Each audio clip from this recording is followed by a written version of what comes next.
Hello students, welcome to CBSE Presh. So today I am going to explain Rowley's theorem and mean value theorem. So without wasting any time, let's begin.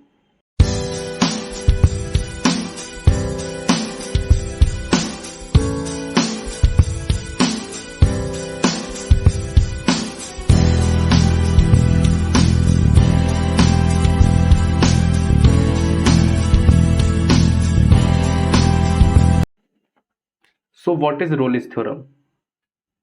सबसे पहले हम लोग ये सीखते हैं, ठीक है।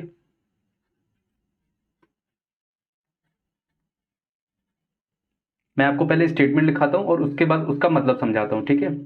तो रोलीज थ्योरम क्या होता है? Let there is a function F, ठीक है। कोई ऐसा फंक्शन है जो हम लोगों ने लिखा हुआ है इधर पे, बी कंटिन्यूअस। कहां पे? On A to B, okay. तो ए से बी के बीच में ये कंटिन्यूअस है, मतलब हर जगह की बात नहीं हो रही है, यहां पे सिर्फ कहां की बात हो रही है? ए से बी के बीच में, ठीक है। And differentiable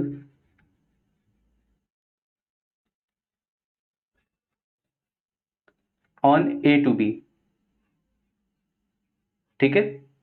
differentiable on A to B, तो ए से बी के बीच में ये डिफरेंशिएबल भी होगा, मतलब ए पे है या नहीं है इसकी कोई दिक्कत नहीं है, लेकिन ए से बी के बीच में सारी जगह पे ये डिफरेंशिएबल होगा, such that F A is equals to F B, ठीक है। तो एफ ए और एफ बी की वैल्यू इक्वल होंगी, where A and B are some real numbers. तो ए और बी क्या होंगे? रियल नंबर्स होंगे, ठीक है। तो फाइनल क्या होगा कि जब ये सारी कंडीशंस फुलफिल हो जाएंगी, फिर देन देयर एग्जिस्ट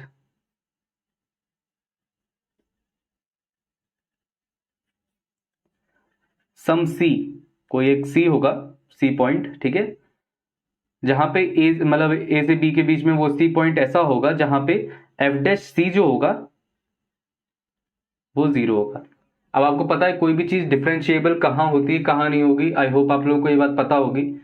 कहाँ कहाँ पे, मतलब जहां पे डिफरेंशिएबल नहीं है वहां पे एक तो आपका वैसा हो जाता है, मतलब इस तरह से हो जाता है, या तो वहां पे वो फंक्शन ही एग्जिस्ट नहीं करता, या तो वो कुछ इस तरह से बना लेता है, या ऐसे करके, ठीक है। तो इधर पे कुछ डिफरेंशिएबल नहीं होता है।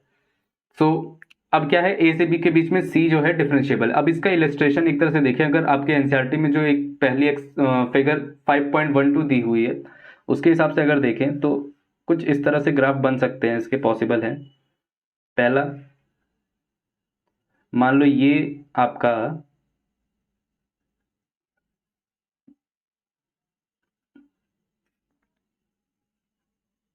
ये ए हो गया, ये बी हो गया, ओके। ये जो आपका फंक्शन है ये सी है, तो ये फंक्शन आगे भी बढ़ सकता है और यहीं पे भी खत्म हो सकता है, पर अभी क्या है, अभी आगे बढ़ रहा है। तो हम लोग को पता है कि इसका एक कोई पार्ट हम लोग ने लिया है, ठीक है। हम लोग ने पार्ट लिया है ए से बी के बीच में, ठीक है। ए से बी के बीच में एक पार्ट लिया है। तो आप लोग देख सकते हैं कि ए से बी के बीच में ये कंटिन्यूअस है कंटिन्यूअस? हाँ है। उसके बाद डिफरेंशिएबल भी है, हर जगह डिफरेंशिएबल है ना। कोई ऐसा पॉइंट आप बता सकते हैं जहां पे डिफरेंशिएबल ना हो ए से बी के बीच में? हम ऐसा नहीं बता सकते। और एफ ए जो कि ये रहा, एफ ए क्या होगा? ये, और यही एफ बी भी होगा, ठीक है। तो दोनों की वैल्यू हम लोग देख सकते हैं यहाँ पे कि बराबर आ रही है, ठीक है। तो ये सारी कंडीशंस फुलफिल होने के बाद हम लोगों के पास एक ऐसा पॉइंट आएगा सी, जहां पे एफ डैश सी जो होगा वो जीरो होगा। तो आपको ऐसा पॉइंट यहां दिखेगा, देखो यहां पे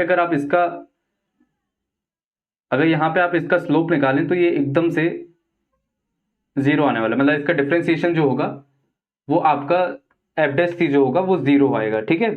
ऐसे और भी ग्राफ हो सकते हैं। फॉर एग्जाम्पल, और इसमें ऐसा बोला गया है कि मतलब होंगे ही होंगे, मिनिमम एक तो होगा ही होगा, ठीक है। फॉर एग्जाम्पल ये है, इसमें भी ए और बी की वैल्यू इक्वल होगी, एफ ए और एफ बी की वैल्यू। आपका यहाँ पे डिफरेंशिएबल होगा ए से लेकर बी के बीच में, ए और बी नहीं है यहाँ पे, मैं कह रहा हूं पहले। यहाँ पे ओपन ब्रैकेट लगा हुआ है, तो इसका मतलब क्या हुआ कि ए और बी पे होगा कि नहीं होगा, ये बात की बात है, लेकिन इसके बीच में हर जगह होगा, ठीक है। और आपका जो कंटिन्यूस होगा वो भी ए से बी के बीच में ही होगा, ठीक है।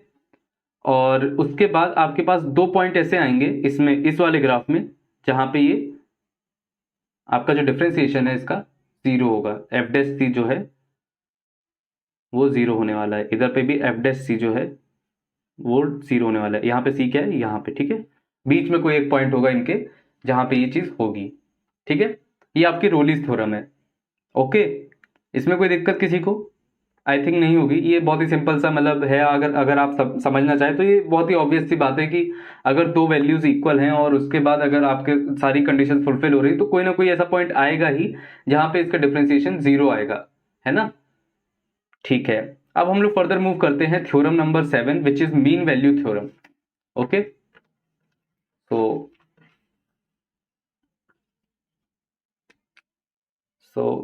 Mean value theorem,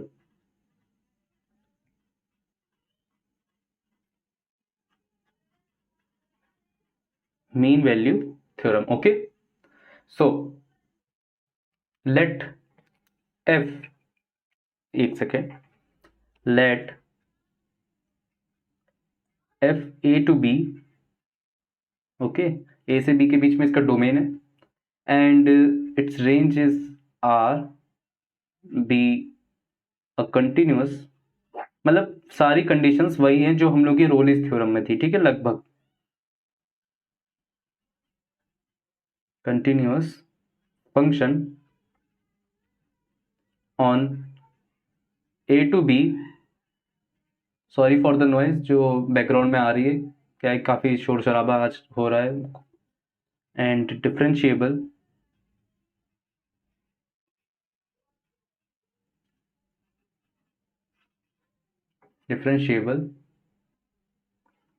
on a to b,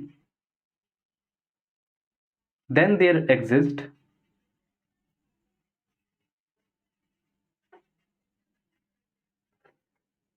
some c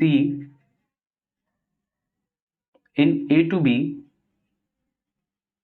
such that, अब यहां पे एक इंपॉर्टेंट फॉर्मूला निकल के आता है आपका, that F dash C is equals to F B minus F A upon B minus A, okay. So इसको हम लोग एक ग्राफ के जरिए समझ सकते हैं। तो ये आपका जो ग्राफ है ये आपको एनसीईआरटी में भी दिख जाएगा, फिगर 5.14। तो आप लोग इसमें देख सकते हैं कि मैंने बी ए ये लिया है, बी ये लिया है, तो हम लोग को पता है कि एफ ए ये हो गया, एफ बी ये हो गया। अब रोलिस थ्योरम और इसमें एक कंडीशन थी जो मतलब इसमें नहीं है, जो रोलिस थ्योरम में थी वो था F A is equals to F B, वो इसमें नहीं है, ठीक है। तो वो आप लोग को दिख भी रहा होगा कि ये इसमें नहीं है। सो अब क्या होगा इसमें कि आप लोगों को पता है कि जब एफ ए और एफ बी इक्वल नहीं है तो ये ऊपर नीचे हो सकते हैं, कोई दिक्कत वाली बात नहीं है उसमें, है ना। फिर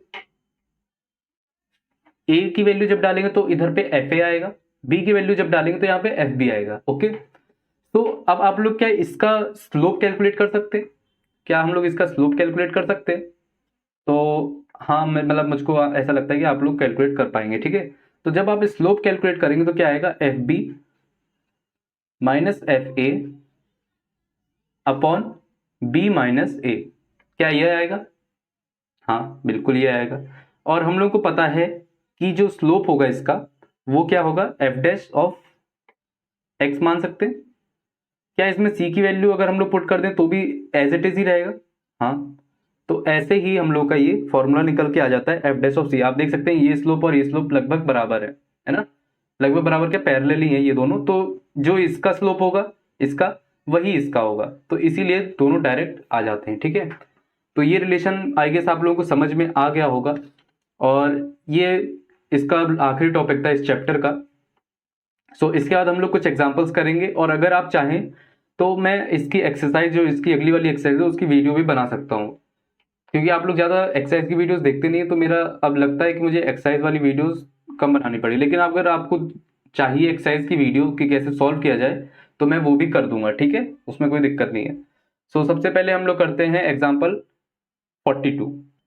तो इसमें क्या दिया हुआ है एग्जाम्पल नंबर 42 में, that we have to verify Rolle's theorem for the function y is equals to X square plus 2 and a is equals to -2 and b is equals to 2। Okay, अब इसमें सब कुछ दे दिया गया है, एक तरह से आपको थाली परोस के दे दी गई है, अब आपको इसको मतलब खाना है बस। तो आपके पास ये दिया हुआ है, ये दिया हुआ है, ये दिया हुआ है, ठीक है। सबसे पहले हम लोग देखेंगे क्या ये कंटिन्यूअस है। हाँ, ये बिल्कुल कंटिन्यूअस है, ये आपका क्वाड्रेटिक इक्वेशन टाइप का कुछ बन रहा है, ठीक है।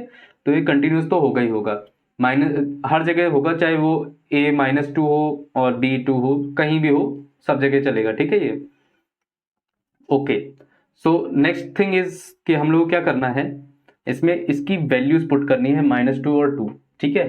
तो पुट करके देखते हैं y, अगर हम लोग इसको मान लें f मान लें, ठीक है, f मान लें इसको, f ऑफ -2, तो क्या हो जाएगा ये -2 का square plus 2 which is 4 plus 2 which is 6, okay, and f of 2 which is 2 square and plus 2, ये भी वही आएगा जो पहले आया था। तो हम लोगों ने देख लिया कि F A is equals to F B भी है।